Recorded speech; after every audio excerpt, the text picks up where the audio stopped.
હાલમાં ઉનાળાની સિઝન પૂરજોશથી ચાલુ થઈ ગઈ છે। તાપમાનનો પારો દિવસે ને દિવસે વધતો જાય છે, ત્યારે લોકો ઠંડક મેળવવા માટે વોટર પાર્ક અથવા તો સ્વિમિંગ પૂલનો સહારો લેતા હોય છે। પરંતુ આ બધાની સાથે હવે લોકો સ્નો પાર્કની ઠંડકનો આનંદ પણ માણી શકશે। અમદાવાદમાં આવો જે સ્નો પાર્ક આવેલો છે, જ્યાં તમે બરફ સાથે મસ્તી માણવા માટે જઈ શકો છો। રાજ્યમાં તાપમાનનો પારો ઉચકાઈ રહ્યો છે, લોકો ગરમીથી ત્રાહિમામ પોકારી ઉઠ્યા છે। તેની વચ્ચે અમદાવાદના લોકો છે કે જે ગરમીથી રાહત મેળવવા માટે આ પ્રકારે સ્નો પાર્કનો સહારો લેતા જોવા મળી રહ્યા છે। અને જે રીતે જે આ સ્નો પાર્કમાં તે લોકો આવીને આનંદ છે તે લઈ રહ્યા છે અને ગરમી અને ભૂલાવતા લોકો જોવા મળી રહ્યા છે। નાના હોય મોટા હોય સૌ કોઈ પોતાની અલગ જ મસ્તીમાં અહીંયા સ્નો પાર્કની અંદર જે ગરમીથી રાહત મળીને અને આનંદ જે છે તે અનુભવી રહ્યા છે। લોકો સાથે પણ વાતચીત કરીશું, તેમનું શું કહેવું છે।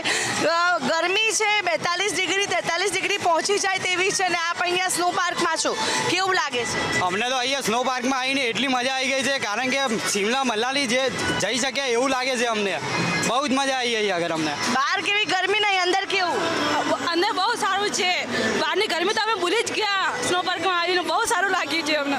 શું કહેવું છે, કેવી છે આમ આખું બહાર કેવું ગરમી ને અંદર? બહાર 45 ડિગ્રીની ગરમી છે, અંદર સ્નો પાર્કમાં આવીને આખું ભૂલી જ ગયા કે ગરમી છે કે નહીં છે। સ્નો પાર્કમાં આવીને આખું મજા આવી જાય અમે।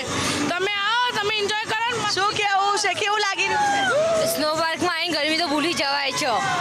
બિલકુલ, તો જે રીતે લોકો છે કે જે અત્યારે હાલ અલગ અલગ રીતે સ્નોથી કે બરફથી લોકો અહીંયા મજા માણતા જોવા મળી રહ્યા છે અને આ પ્રકારે લોકો ગરમીને ભૂલાવવા માટે અહીંયા સ્નો પાર્કમાં આવી રહ્યા છે। લોકો વોટર પાર્કમાં જઈને પણ મસ્તી કરતા હોય છે, ગરમીને ભૂલાવવા માટે અલગ અલગ રીતે લોકો એન્જોય કરતા હોય છે। ત્યારે ગરમીની શરૂઆત થઈ ચૂકી છે, ત્યારે બાળકો હોય નાના મોટા સૌ કોઈ સ્નો પાર્કમાં આવીને આ પ્રકારે ઠંડકની અનુભૂતિ છે તે કરી રહ્યા છે અને ગરમી ભૂલાવીને લોકો અહીંયા -10 ડિગ્રી ટેમ્પરેચરમાં આવી રહ્યા છે, જ્યારે બહાર તાપમાનનો પારો 40 ડિગ્રીને પણ પાર પહોંચી ગયો છે। ત્યારે લોકો સ્નો પાર્કમાં આવીને ઠંડક અનુભવતા જોવા મળી રહ્યા છે। કેમેરા પર્સન સંદીપ રાઠોડ સાથે આયુષી યાજ્ઞિક, સંદેશ ન્યૂઝ, અમદાવાદ।